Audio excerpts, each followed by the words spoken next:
Alright guys, I'm back and this is another episode of Transfer Centre, and I've been making a few changes. Like now on your screen you'll see there should be a new intro a little bit, which I've spent a bit of time making in Photoshop. I'm not the best at it, but I tried it, thought I'd give it a go. I'm getting an intro made for it, and that should be for the next episode, which I don't know when that'll be. These don't seem to be coming to any type of schedule at all, so yeah, I'll just get on with this episode, and the full changes will happen in the next one. Now you'll see that I made a card for Phil Jones, which is in the top news, and it took ages. I stayed up until like 3 AM. I just lost track of time making it. And towards the end, towards when I was finished making it, I was like, what if there's a card of him already that I could just have changed the colours of?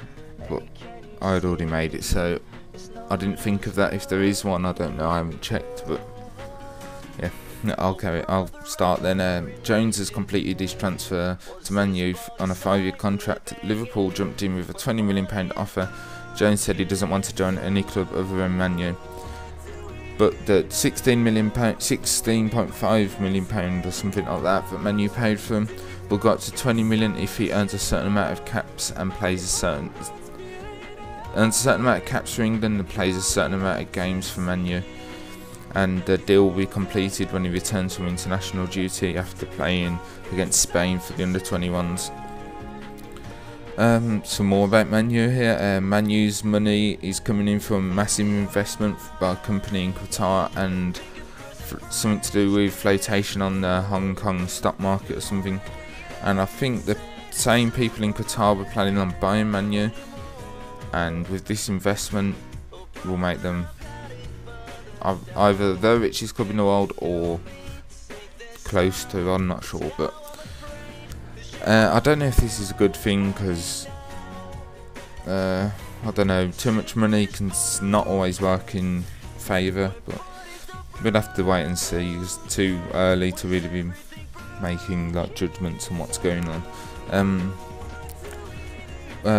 Wolves have made a move for Reading skipper Matt Mills, and I don't know too much about him, but there's quite a few clubs going for him, but Wolves seem the favourites, so obviously he's a prospect, and hopefully he goes to Wolves and plays in the Premiership. So Hilario has signed a contract extension of 1 year with Chelsea, and yet again I haven't seen him play too much. I don't know if he's any good.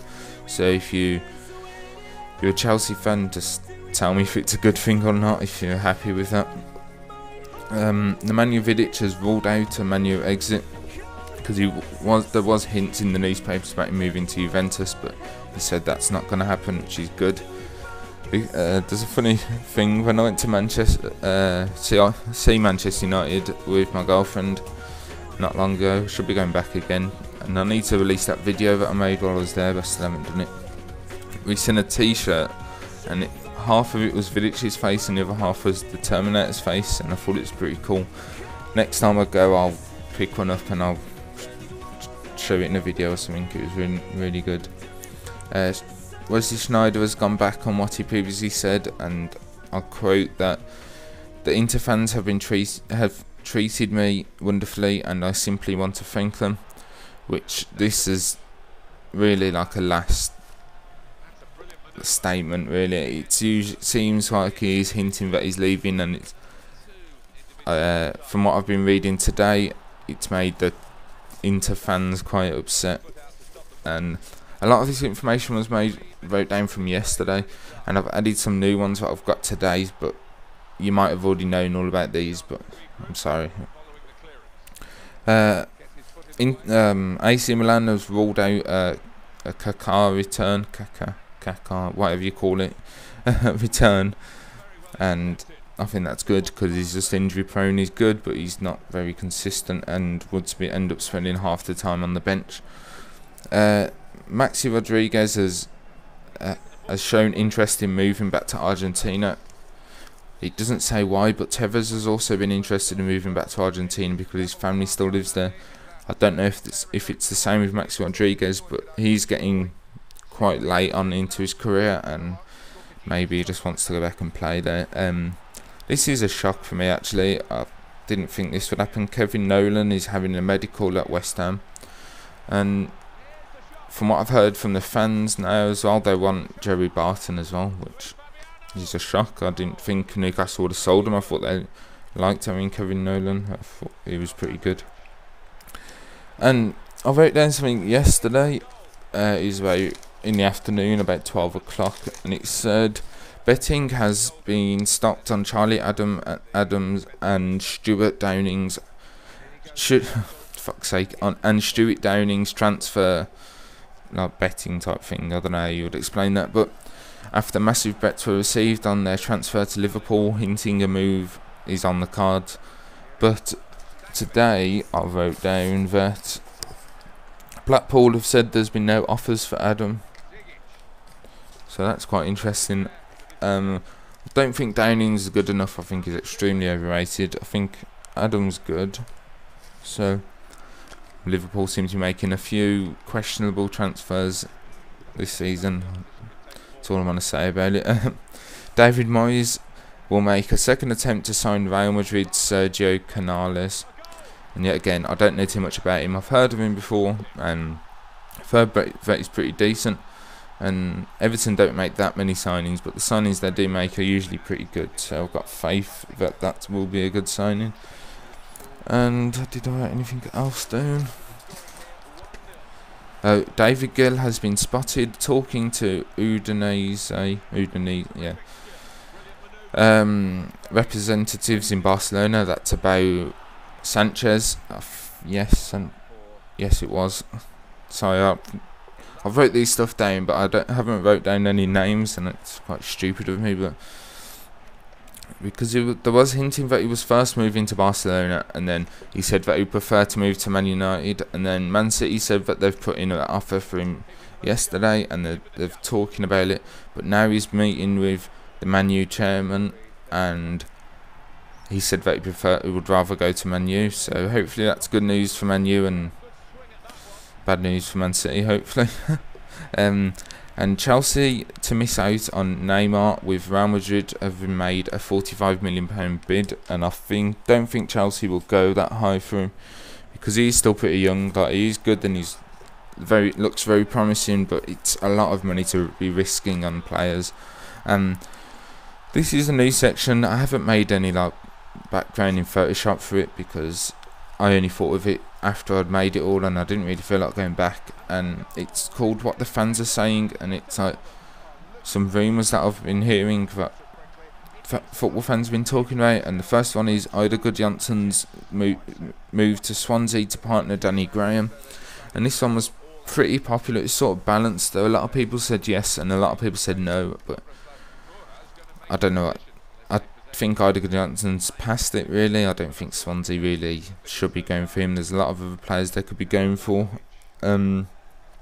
Carlos Cuellar, Villa centre-back, I don't know how to say his name, to Rangers on a £2 million deal, and this was extremely popular, and yeah, that was like 10 times more yeses than nos, so that looks like it could be quite interesting and something to keep your eyes out on. And after the shock loss of Brad Friedel to Tottenham, Villa go for Shay Given, with City having to reduce their squad size, and that means they'll get him on the cheap, because when you register your players at the start of the season, you've only got a certain amount of spaces, and it means certain players have to miss out, even if they're not injured, if they're perfectly fine to play. And obviously Man City must have their wage bill must be massive, and I think they want to cut that down.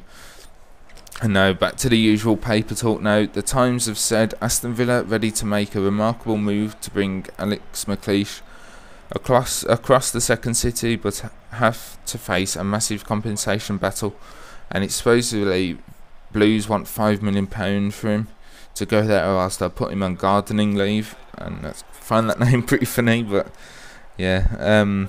After the club rejected his resignation, that it was sent by email, and I think that's a bit of a stupid move. You don't say you're resigning from email. You got to have a bit more respect than that, and they call it saying that he's a traitor. And Yeah. The Daily Express have said Steve McClaren to make Premiership comeback at as Nottingham Forest manager. And whenever I picture Steve McClaren now, I just remember the video where he's doing an interview and he's got a foreign accent. He's putting on an accent, and I thought that was pretty funny. The Daily Star, it says here, I wrote this yesterday, Man U still going for Alexis Sanchez, and they are, as we found out. Bolton still after Cameron Jerome after £6 million bid rejected, and I think that's a ridiculous money to be paying for him. But I guess some clubs find a bit of value in these strange players that they seem to be going for.